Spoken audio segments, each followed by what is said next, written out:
Good morning, afternoon, evening, excuse me, be in your part of the world.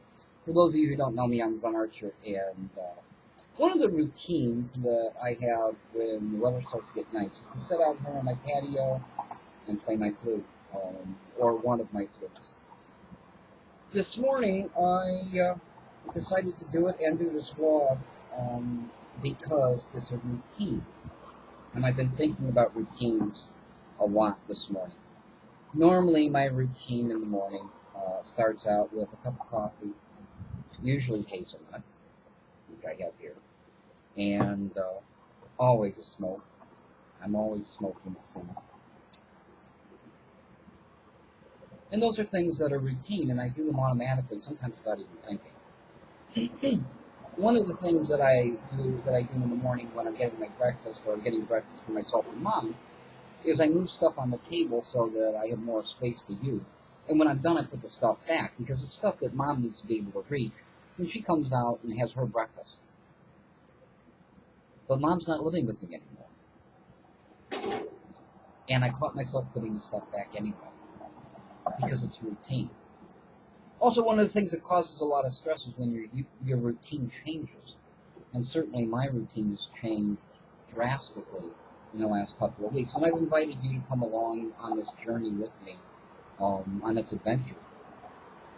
Just to kind of, so you can see how it goes. And maybe think about what would it mean if you had that disruption in your life.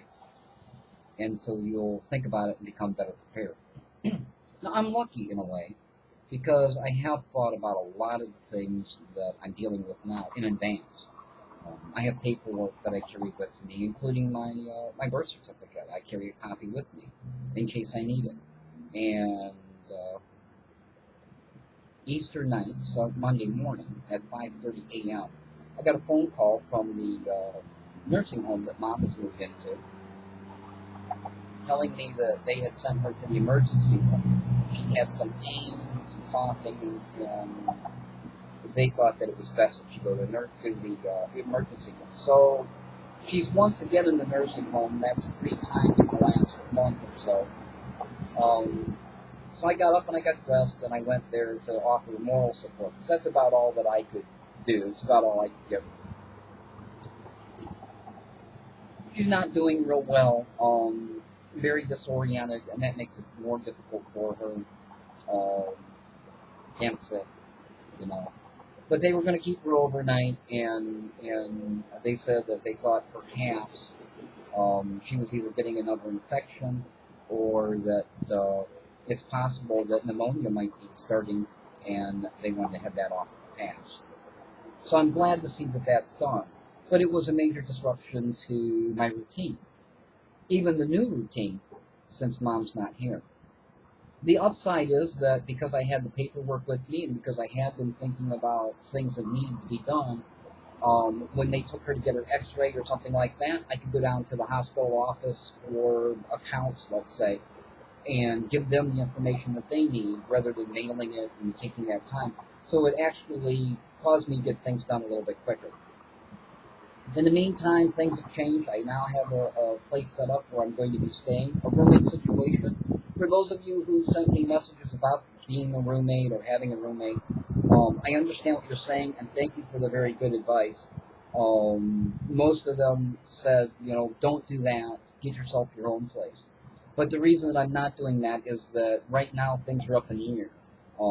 There's new finances I have to deal with. There's new living conditions I have to deal with.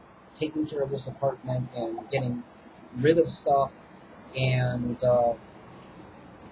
I don't want to lock myself into anything. And if I get an apartment and advertise for somebody else around, I'm still locked into a lease, and I don't want to be in that position right now. I want to stay fluid and be able to move. So for me right now, a roommate situation is by far the best. And if I'm careful and get to know the person that I'm dealing with, I think that that'll go relatively well. And later on down the road, if it's not working, I have the option of moving to another place. Maybe getting my own apartment then, once things have calmed down a little bit. But right now, the smartest thing for me to do is to stay fluid and be able to roll with what comes along.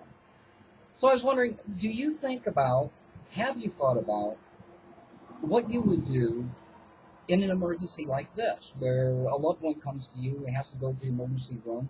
That never comes at a good time.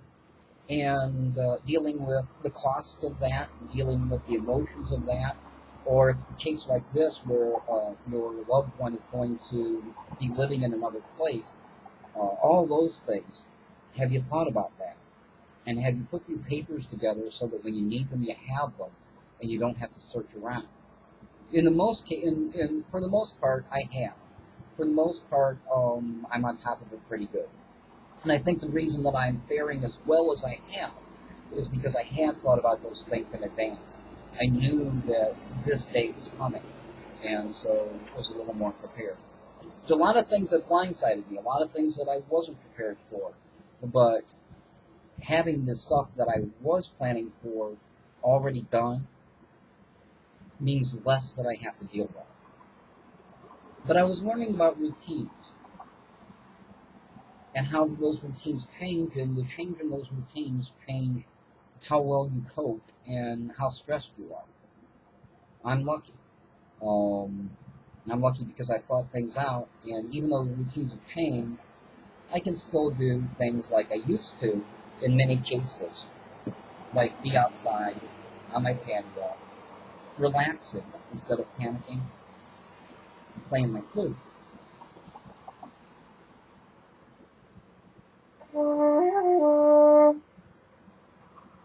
And not be quite so stressed. Things are going well. I've got a place to live set up. Mom's in the hands of medical professionals. And I still have a lot to deal with. It's still overwhelming. But these little moments make it a little easier to take. So I thought I would share that with you. Don't forget, if you meditate, to continue to meditate. That can make all the difference in the world, and you think a little bit clearer. Even if you don't meditate, at least take some time to yourself, no matter what's going on. Sit and relax, and do what you normally do. Do one of your routines, and you'll fare a lot better. Till next time, as always, this is Zen, saying you be well, and thank you for coming along with me on this journey.